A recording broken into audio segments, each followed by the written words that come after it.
الحمد لله وكفى وسلام على حبيبه المصطفى أما بعد فأعوذ بالله من الشيطان الرجيم بسم الله الرحمن الرحيم إن الله وملائكته يصلون على النبي يا أيها الذين آمنوا صلوا عليه وسلموا تسليما اللهم صل على سيدنا ومولانا محمد معدن الجود والكرم وآله وأصحابه الكرام وابنه الكريم وبارك وسلم صلاة دائمة سرمدا أبدا بحمدہ تعالی و بکرم مصطفیٰ صلی اللہ علیہ وسلم۔ آج کی اس شب میں قرآن عظیم کے 27 پارے مکمل ہو گئے۔ اللہ کریم بقیہ قرآن کے حصے کو صحیح تجوید سے پڑھنے میں آسانی عطا فرمائے اور آپ سب کو سننے کا ثواب بھی عطا فرمائے۔ میرے عزیزوں، آج ہم نے کئی سورتوں کی تلاوت کی ہے، جس میں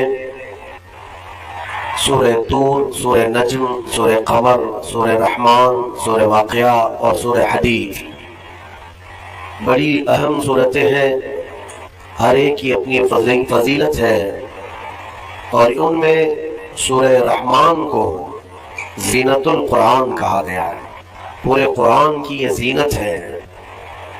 تمام صورتوں میں اس سورہ کی جو زینت ہے وہ اپنی جگہ پر ہے۔ اس میں اللہ عز و جل نے اپنے بندوں سے مخاطب بار بار ارشاد فرمایا فَبِأَيِّ آلَاءِ رَبِّكُمَا تُكَذِّبَانِ۔ اس میں مخاطب جو ہیں دو لوگ ہیں، جنات بھی ہیں اور انسان بھی ہیں۔ دونوں کو خطاب کیا جا رہا ہے کہ اے جنات اور اے انسانوں، تم اپنے رب کی کون کون سی نعمتوں کو جھٹلاؤ گے۔ اس آیت کو 30 سے زیادہ مرتبہ دہرایا گیا سورہ رحمان میں۔ میرے عزیزوں، میرے آقا صلی اللہ تعالیٰ علیہ وسلم ارشاد فرماتے ہیں اپنے صحابہ سے کہ میں نے یہ سورہ جنات کے سامنے تلاوت کی تو وہ سن کر کے تم سے بہتر جواب دیتے تھے، یعنی رو پڑتے تھے، اور ہر آیت پر یہ کہتے کہ اے اللہ ہم تیری کسی نعمت کو نہیں جھٹلاتے، ناشکری نہیں کرتے۔ میرے عزیزوں، اللہ تبارک و تعالیٰ اپنے بندوں سے جو سب سے زیادہ پسند فرماتا ہے جو چیز، وہ شکر ہے۔ اور شیطان اگر سب سے زیادہ کسی چیز سے تمہیں دور کرتا ہے تو اللہ کے شکر سے ہی، کیونکہ اس نے چیلنج کیا ہے اللہ تعالیٰ کی بارگاہ میں۔ آیت کا حصہ میں آپ کے سامنے عرض کرتا ہوں۔ اللہ تبارک و تعالیٰ سے اس نے کہا لَأَقْعُدَنَّ لَهُمْ صِرَاطَكَ الْمُسْتَقِيمَ ثُمَّ لَآتِيَنَّهُمْ مِنْ بَيْنِ أَيْدِيهِمْ وَمِنْ خَلْفِهِمْ وَعَنْ أَيْمَانِهِمْ وَعَنْ شَمَائِلِهِمْ وَلَا تَجِدُ أَكْثَرَهُمْ شَاكِرِينَ۔ اللہ تعالیٰ سے چیلنج کرتے ہوئے کہتا ہے شیطان کہ مولا تیرے راستے پر میں بیٹھ جاؤں گا، سیدھے راستے پر، جو بھی اس پر چلے گا سیدھے راستے پر، میں کبھی اس کے دائیں جانب سے، کبھی بائیں، کبھی سامنے سے، کبھی پیچھے سے آ کر اسے ایسا ورغلاؤں گا کہ اے رب تو اپنے بندوں میں شکر کرنے والے نہیں پائے گا۔ شیطان بھی کس چیز کی وہ کر رہا ہے چیلنج میں؟ شکر کرنے والے نہیں پائے گا مولا تو۔ اور اللہ نے قرآن میں فرمایا وَقَلِيلٌ مِّنْ عِبَادِيَ الشَّكُورُ، میرے بندوں میں شکر کرنے والے بہت کم ہیں، بہت کم ہے۔ اب جب رحمان فرما رہا ہے تو پھر یہ جو انسانوں کی تعداد ہے، کوانٹیٹی ہے، اس میں اگر پرسنٹیج نکالا جائے تو وہ انگلیوں میں گنے جاتے ہیں جو شکر کرنے والے لوگ۔ شکر اس کی اللہ تبارک و تعالیٰ نے فرمایا تم اگر شکر کرو گے لَإِن شَكَرْتُمْ لَأَزِيدَنَّكُمْ، میں زیادہ دوں گا، وَلَإِن كَفَرْتُمْ إِنَّ عَذَابِي لَشَدِيدٌ، اور اگر تم ناشکری کرتے ہو میری نعمتوں کی تو پھر سمجھ لو کہ میرا عذاب بہت ہی سخت ہے۔ اللہ عز و جل اس چیز کو سخت ناپسند کرتا ہے کہ اس کی نعمتوں کا کوئی ناشکری کرے۔ اسی لیے میرے عزیزوں، اللہ کے حبیب صلی اللہ تعالیٰ علیہ وسلم جب دعا کرتے تھے تو یوں یہ عرض کرتے تھے کہ مولا تو اپنے شکر گزار بندوں میں میرا شمار فرما۔ سمجھ رہے آپ؟ صبر آسان ہے اور شکر مشکل ہے، صوفیہ نے فرمایا۔ حالانکہ شکر میں کیا کرنا کیا ہے؟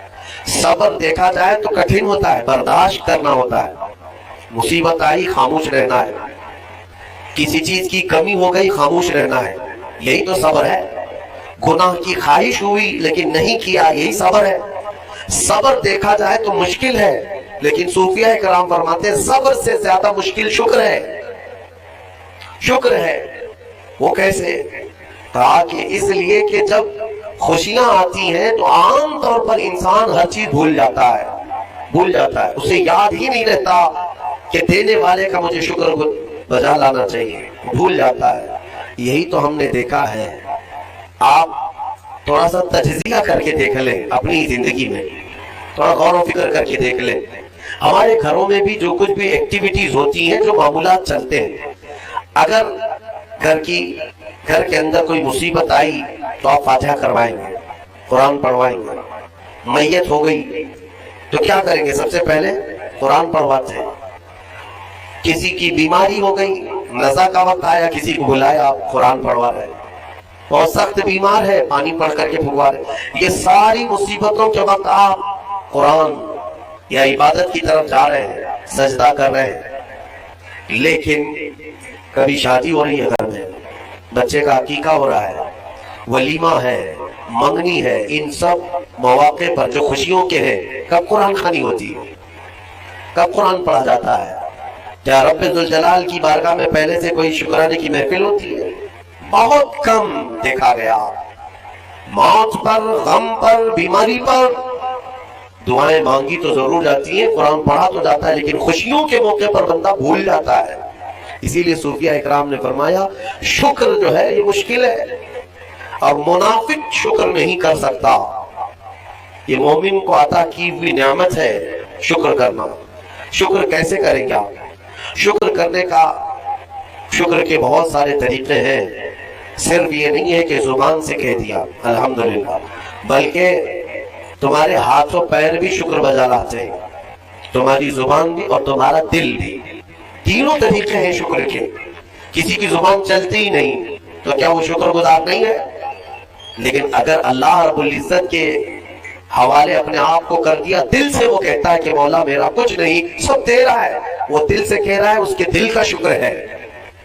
वो हाथ और पैर अगर इबादत के लिए उठाता है तो ये हाथों और पैरों की तरफ से अल्लाह का शुक्र है, और फिर जुबान से अगर कहता है तो ये जुबान का शुक्र है। अल्हम्दुलिल्लाह। और मेरे अजीजों, अल्लाह तबारक व तआला को शुक्र ही पसंद है, और शुक्र का जो सबसे बेहतरीन लफ्ज है वो क्या है?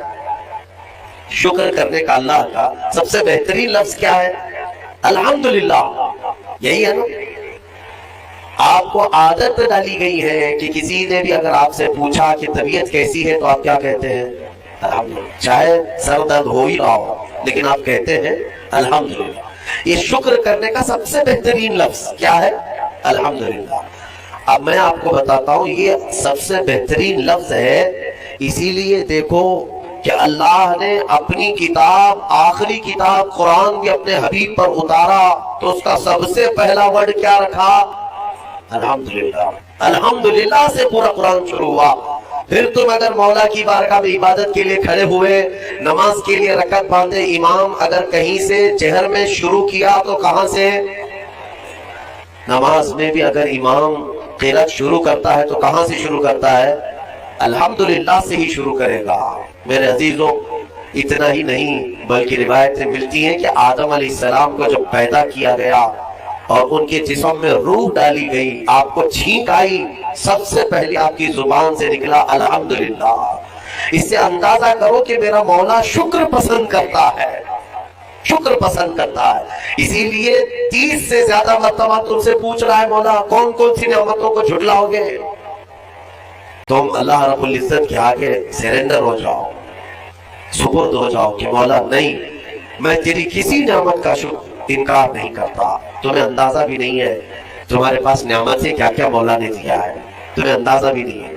वइन तउद्दू निअमतल्लाहि ला तुहसूहा। अल्लाह फरमाता है अगर तुम गिनना चाहो कि अल्लाह की नेमतें, हरगिज गिन नहीं सकोगे। कैसे गिनेंगे? एक बुजुर्ग ने लिखा है कि अगर कोई तय कर लिया, तवज्जो चाहता हूँ, शेख सादी रहमतुल्लाह अलैह के हवाले से ये बात मिलती है, किसी ने तय कर लिया कि मैं अल्लाह की सारी नेमतों का शुक्र बजा लाऊंगा, उसने जो भी नेमतें दी हैं सब नेमतों का मैं शुक्र बजा लाऊंगा। ठीक है, तुम्हारी जुबान अल्लाह ने दिया है, ये एक नेमत है। नाक नियामत है, कान नियामत है, आंख नियामत है, हाथ है, उंगलियां हैं, पूरे जिस्म में एक एक अज़ू अल्लाह की नियामत है। फिर प्लस उसके अलावा जीने के लिए जो यहाँ पर घर दिया ये नियामत है, जमीन पर चलने की ताकत दी ये नियामत है, और सोने के लिए हमें बिस्तर दिया, पहनने के लिए कपड़े दिए ये नियामत है, रिश्तेदार दिया ये नियामत है, औलाद दिया ये नियामत है, माँ बाप दिया ये नियामत है, अच्छे दोस्त दिया ये नियामत है, इस्लाम दिया ये नियामत है, ईमान पर रखा ये नियामत है, अपने आखिरी नबी की उम्मत में पैदा की ये नियामत है। ये हजारों नियामत है। लेकिन अगर तुम चलो तय कर लेते हो कि मैं अल्लाह की सारी नियामतों का एक एक बात दी करे शुक्र बजा रहा हूँ, अल्लाह तूने मुझे जुबान दी अल्हम्दुलिल्लाह, तूने मुझे नाक दी अल्हम्दुलिल्लाह, सब नियामतों का शुक्र करने का अगर किसी ने इरादा कर लिया तो शेख सादी फरमाते तो पहले वो बैठ जाए, उसको अल्लाह ने जो सांसें दी है ना ये सबसे बड़ी नियामत है। एक सांस अंदर जाती है ये नियामत, सांस बाहर निकलती है ये नियामत। अगर तुमने सांस ले लिया निकली नहीं बाहर तो खत्म हो गई तुम्हारी जिंदगी, और सांस निकली अंदर ले नहीं पा रहे हो यहाँ पर भी जिंदगी खत्म। सांस लेना एक नियामत, सांस बाहर छोड़ना ये एक नियामत।